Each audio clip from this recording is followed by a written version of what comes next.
সুপ্রিয় গাইস, আপনারা দেখতে পাচ্ছেন আমাদের 5 নং ওয়ার্ড 1 নং পুরাতন ইউনিয়ন 5 নং ওয়ার্ড, এটি আপনার শেরপুর জেলার আলতাপাড়া থানার অন্তর্গত। দেখেন 5 নং ওয়ার্ডের কী অবস্থা। গত রাতে মৌসুমধারী বৃষ্টির কারণে আজকে এই বাদকুচি এলাকাটা প্লাবিত হয়ে গেছে বন্যার পানিতে। দেখেন কীরকম বন্যা হয়েছে, যেটা ইতিহাসে এরকম বন্যা হয় না। এটা রেকর্ড সংখ্যক পানি, যে পানিটা হয়েছে এটা আসলে বলা বাহুল্য। এতে করে আমাদের বাদকুচি লোকালয় বিভিন্ন জায়গায় পানি উঠে গেছে, বন্যার পানি।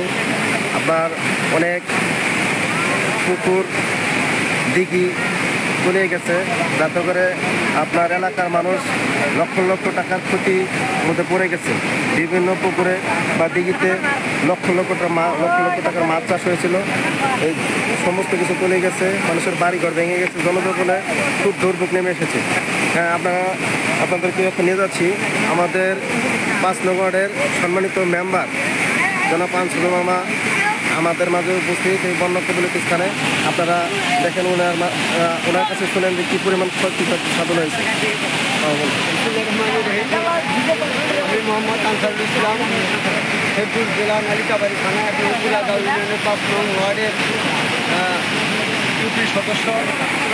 আপনারা দেখতে পাচ্ছেন আমার ডান পাশে নদী, এই নদী আমি যেখানে দাঁড়িয়ে আছি, এই চেল্লাখালী নদী ভেঙে আমি যেখানে দাঁড়িয়ে আছি, এটা একটা রাস্তা, মেন রাস্তা। এই রাস্তা ভেঙে আমার হাতের বাম পাশে এখানে ফসলি জমি, এই ফসলি জমিগুলি নষ্ট হয়ে গেছে।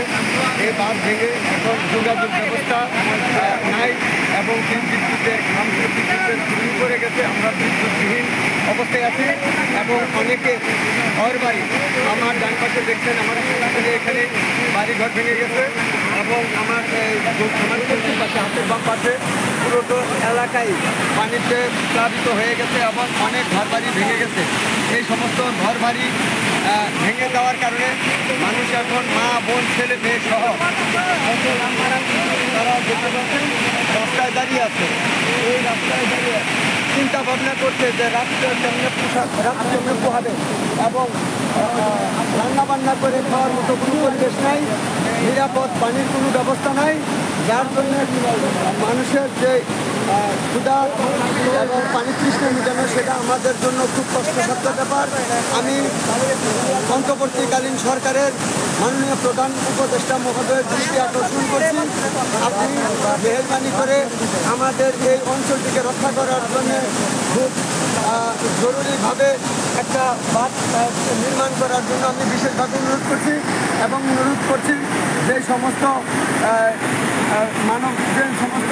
মানুষের ঘর বাড়িগুলি ভেঙে গেছে, এই ঘর বাড়িগুলিকে পুনর্বাসন করার জন্যে এবং খুব দ্রুত গতিতে ত্রাণের ব্যবস্থা করে আমাদের এই এলাকার এই সমস্ত লোকগুলিকে বাঁচানোর জন্য আমি বিনীতভাবে অনুরোধ জানাচ্ছি।